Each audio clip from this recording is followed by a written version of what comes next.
For over 1,000 years, the Roman Empire stood as one of the greatest civilizations the world had ever seen. It stretched from the deserts of Africa to the misty shores of Britain, from the Atlantic Ocean to the banks of the mighty Euphrates. Its armies were feared. Its roads connected continents. Its language, laws, and culture shaped the Western world. So how did it fall? This is not just a story of battles and invasions. This is a story of slow decay, of corruption, of economic chaos, religious transformation, internal betrayal, and finally, external invasion. This is a story of how the mighty Roman Empire collapsed. In this video, we'll dive deep into the multiple causes of Rome's downfall. Not just what happened, but why, from political instability and overexpansion to economic failure and barbarian invasions. Each chapter reveals another crack in the foundations of a once unstoppable empire. And by the end, you might just wonder, could it happen again? Let's begin. Let's be real for a second. You can have the strongest army in the world, the most advanced architecture, the most loyal citizens, but if the people in charge are corrupt, lazy, or just plain clueless, it all falls apart. And that's exactly what started happening in the Roman Empire. By the 3rd and 4th centuries, Rome wasn't being ruled by visionary emperors anymore. It was being run by backstabbers, power-hungry generals, and puppet rulers who didn't care about the people, just the throne. At one point, Rome had 26 emperors in just 50 years. 26! Most of them didn't even die of old age. They were assassinated, overthrown, or killed in civil wars. It was like Game of Thrones, but in real life. And way bloodier. This kind of chaos didn't just affect the palace. It spread through the government like poison. Bribes became the norm. Loyalty meant nothing. The Senate, practically powerless. People at the top were using their positions to get rich, while ordinary citizens were getting crushed under taxes and inflation. And here's the thing, when leadership becomes a revolving door of greed and betrayal, nobody trusts the system anymore. Soldiers stop fighting for the empire. Governors start ruling like mini-kings. Enemies see the cracks forming. And the citizens? They stop believing in Rome altogether. This wasn't just a leadership problem. It was a collapse of trust, and without trust, even the greatest empire in history starts to rot from the inside. Alright, imagine running a huge empire, millions of people, massive armies, cities that stretch across continents. Sounds impressive, right? But here's the catch. That kind of empire costs a fortune to keep running. And Rome? Rome was bleeding money. See, at its peak, the empire had grown so big, it was nearly impossible to manage. More borders to defend, more armies to feed, more officials to bribe. Pay. But where was the money coming from? In the early days, Rome had a simple trick. Conquer more land, steal their treasure, and keep the economy going. But eventually, Rome ran out of new places to conquer. No new gold, no fresh slaves, no easy income. That's when things got ugly. The government started raising taxes like crazy, especially on farmers and the poor. And when people couldn't pay, they were thrown into debt or forced to work their land until they had nothing left. Meanwhile, the rich found ways to dodge taxes entirely. And the elite? They lived in luxury while the empire crumbled around them.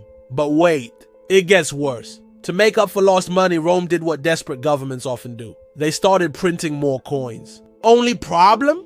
The coins were mostly made of cheap metals, not silver, not gold, just junk. This led to massive inflation. Your money became worthless. Imagine saving up your whole life, and suddenly, it can't even buy you bread.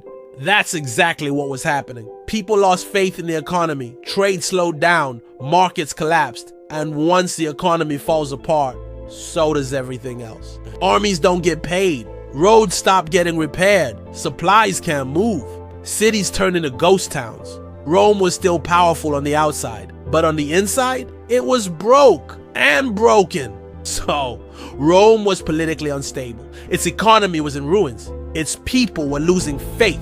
But the real storm? It was coming from the outside. For centuries, the Roman Empire had dealt with outsiders, tribes beyond the northern borders, in the forests of Germania, the cold of Scandinavia, and the endless steppes of Eastern Europe. Rome called them barbarians, but these people weren't mindless savages. They were fighters, survivors, warriors, and most importantly, they were watching Rome fall apart. The most famous among them, the Visigoths. Led by their king Alaric, the Visigoths had once fought for Rome as allies. But when they were betrayed, starved, and humiliated by Roman leadership, they turned. And in the year 410 AD, they did the unthinkable. They sacked Rome. Let that sink in. For the first time in 800 years, Rome, the heart of the empire, was invaded and looted. The eternal city fell. People panicked. Church bells rang. There was chaos in the streets. It was the moment the world realized Rome was no longer invincible, but that was just the beginning. Wave after wave of invasions followed. The Vandals came from North Africa.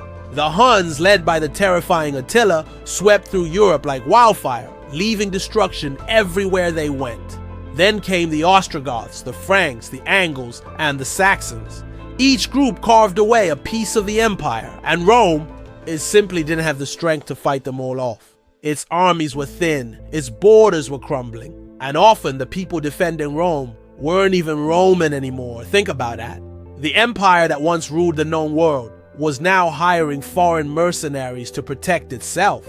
And when those mercenaries weren't paid, they simply switched sides. By the time the final emperor of the Western Roman Empire, Romulus Augustulus, was deposed in 476 AD, there wasn't much left to save. No armies, no loyalty, no glory, just ruins. And just like that, the Western Roman Empire was gone. A civilization that once ruled 3 continents. A people who built aqueducts, invented concrete, and gave us the very concept of law and citizenship, reduced to memory. But the question still lingers. Could Rome have been saved? Some historians think yes. If the emperors had been stronger, if the economy had been reformed, if the empire had stopped expanding and focused on stability, maybe, just maybe, Rome could have adapted. Others say no, that the fall was inevitable, that no empire, no matter how powerful, can escape the cycle of rise and decline. But here's what we do know. Rome didn't fall in a single day. It wasn't one battle or one bad emperor. It was a slow unraveling, like a rope fraying strand by strand, until there was nothing left to hold. It was a warning, a lesson in what happens when power is abused, when leaders forget their people, when wealth is hoarded and trust is lost. Yet, Rome never truly died. Its ideas live on. In our languages, in our laws, in our architecture, governments, and philosophies. Rome shaped the world, and its fall still echoes through time. So the next time you walk through a city with straight roads, vote in a republic, or speak in a Latin-rooted language, remember this: empires fall, ideas live forever. Thank you for watching. Don't forget to like, comment, and subscribe for more deep dives into history, science, and the unknown. Until next time, stay curious, stay informed, and stay powerful.